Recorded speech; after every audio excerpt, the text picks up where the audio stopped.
दोस्तों नमस्कार। जीवन दर्शन की इस चिंतन यात्रा में मैं दिनेश वर्माली आप सभी का तहे दिल से हार्दिक स्वागत करता हूं। हमारा जीवन अनमोल है और इस अनमोल जीवन में अगर सबसे ज़्यादा अनमोल है तो वो है हमारा समय। क्योंकि समय जो गुजर जाता है वो गुजरने के बाद में फिर कभी वापस लौट कर नहीं आता। इस दुनिया में अमीर हो, गरीब हो, राजा हो, रंक हो, छोटा हो, बड़ा हो, परमपिता परमात्मा ने सभी को समान रूप से समय प्रदान किया है। सुबह से लेकर शाम तक हर रोज़ सूर्योदय होता है और हर रोज़ सूर्यास्त होता है। हर रोज़ दिन होता है, हर रोज़ रात होती है, हर रोज़ सुबह होती है, हर रोज़ शाम होती है। मगर हम अपने समय का उपयोग किस आधार पर करते हैं, कैसे करते हैं, किसके लिए करते हैं? क्योंकि जो पल गुजर जाते हैं वो ज़िंदगी में कभी भी, कहीं भी, किसी भी हाल में वापस लौट कर नहीं आते। हम जब धन खर्च करते हैं, पैसा खर्च करते हैं, तो एक बार नहीं, दो बार नहीं, 10 बार सोचते हैं कि मेरे पास इतना पैसा था और इतना मैंने खर्च कर लिया। डायरी में लिख के रखते हैं, अकाउंट में लिख के रखते हैं। लेकिन क्या हम कभी ऐसा सोचते हैं कि हमारा 1 घंटा, हमारी 1 मिनट, हमारा 1 दिन, हमारा 1 सप्ताह या हमारा 1 महीना या हमारा 1 साल गुजर रहा है या गुजर गया? उसमें हमने क्या ऐसा सकारात्मक कार्य किया? क्या मेरे पास एक दिन में 24 घंटे थे या एक दिन में 12 घंटे थे? उस एक दिन में 12 घंटों का या 24 घंटों का कितना इस्तेमाल किया, कैसे इस्तेमाल किया?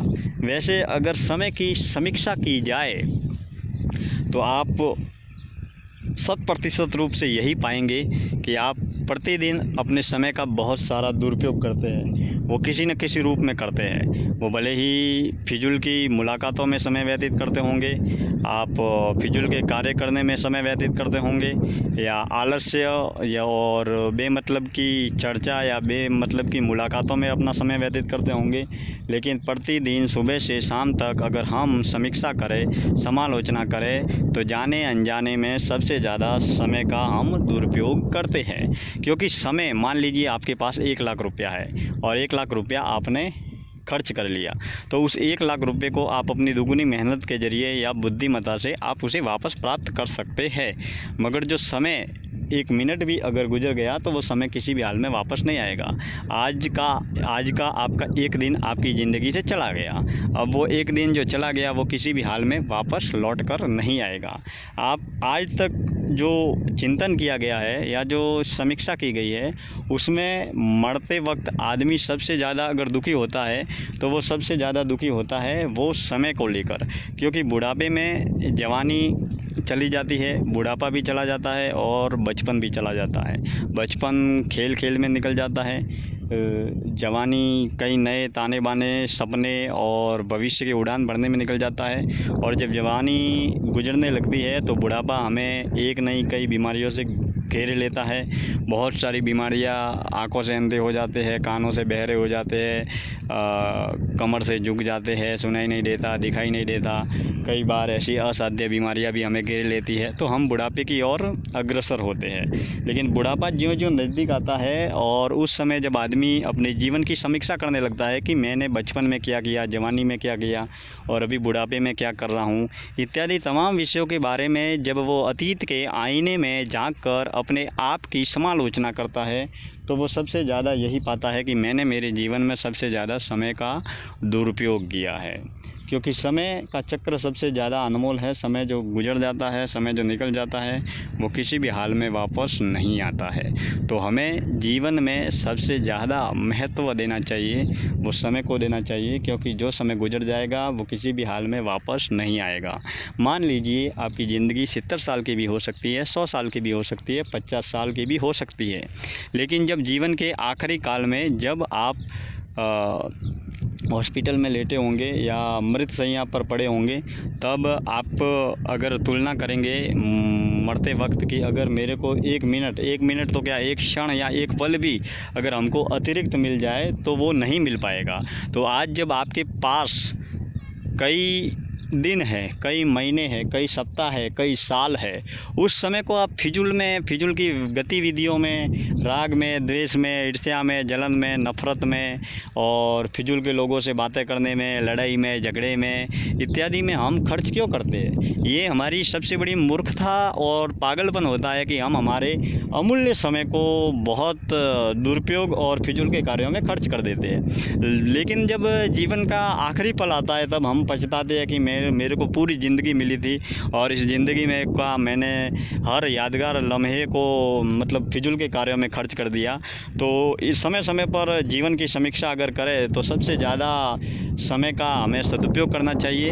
और जो व्यक्ति वर्तमान काल में जीता है, समय का सही सदुपयोग करता है, अपने लिए जीता है और अपने लिए समय को सदुपयोग करता है और अच्छे कार्यों में समय को खर्च करता है, वो व्यक्ति देर सवेर से ही ज़रूर सफल भी होता है और आगे भी बढ़ता है। किसी ने आज अगर हम देखें तो समय को देखा नहीं जा सकता। समय कोई भौतिक शरीर नहीं है, जैसा आपका हमारा शरीर है वैसा कोई समय का शरीर नहीं है कि भाई समय का ऐसा दिखता है या समय का शरीर कैसा है या समय की बॉडी कैसी है। लेकिन समय की किसी विचारक ने कल्पना की है कि समय होगा तो कैसा होगा। तो जिस तरीके से समय की कल्पना करते हुए उसने विचार व्यक्त किए किसी विचारक ने कि समय को अगर देखना हो तो जिस तरीके से एक व्यक्ति आता है और वो व्यक्ति जब आता है तो उस व्यक्ति के सामने बाल होते हैं, सर पर सामने बाल होते हैं और वो व्यक्ति पीछे से गंजा होता है। यानी कि समय भी का रूप भी ऐसा ही है। जैसे समय आपके पास में आ रहा है, जैसे कल का दिन आ रहा है या आने वाला 1 घंटा आपके पास में आ रहा है, तो आने वाला जो 1 दिन है उसका आप सदुपयोग कर सकते हैं, उसको आप पकड़ सकते हैं क्योंकि उसके आगे बाल है।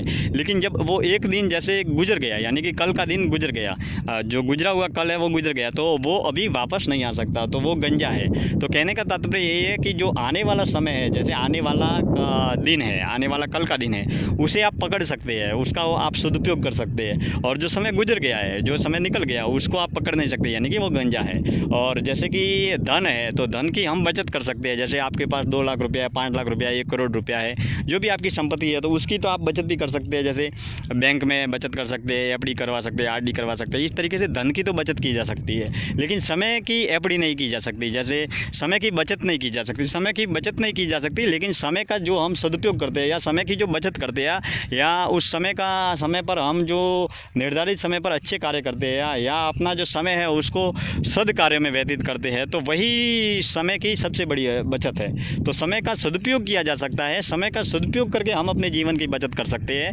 60-70 साल की, 50 साल की या 100 साल की आपकी ज़िंदगी हो सकती है। इस ज़िंदगी में भगवान ने जितना भी समय दिया है इसका सदुपयोग करें। इस जीवन के अतीत के आईने से लेकर वर्तमान तक अगर हम झाँकें तो बहुत सारे बलवान, धनवान, विद्वान, न जाने कितने लोग इस संसार से आए और चले गए। इस संसार से एक दिन सभी को जाना है। यहाँ पर अजर अमर कोई आया नहीं है। ये दुनिया अपने आप में एक प्रयोगशाला है। जैसे जिस तरीके से रूम में जाते हैं, प्रयोगशाला में जाते हैं और वहाँ पर अपन प्रयोग करते हैं और जो भी जैसा भी प्रयोग करता है वो प्रयोग करके वापस आपको निकलना है। तो ये संसार, एक दुनिया, ये बहुत बड़ी प्रयोगशाला है। इस अनंत ब्रह्मांड में हज़ारों, लाखों, करोड़ों लोग आते हैं, चले जाते हैं। ये संसार अनंत है, जीवन क्षणभंगुर है। इसके लिए समय का सदुपयोग कीजिए और जीवन के हर लम्हे का आनंद लीजिए। ज़िंदगी को एक उत्सव बनाइए। आज की इस चिंतन चर्चा में इतना ही। इस चर्चा को सुनने के लिए मैं दिनेश्वर माली, मुंबई, आपका तहे दिल से हार्दिक आभार व्यक्त करता हूँ। कल फिर मिलेंगे किसी एक और नई चिंतन यात्रा के साथ। तब तक आप स्वस्थ रहे, मस्त रहे, सकारात्मक रहे और जीवन में सदैव आगे बढ़ते रहे। इन्हीं मंगल कामनाओं के साथ में मैं दिनेश्वर माली आप सभी का तहे दिल से हार्दिक आभार व्यक्त करता हूँ। धन्यवाद।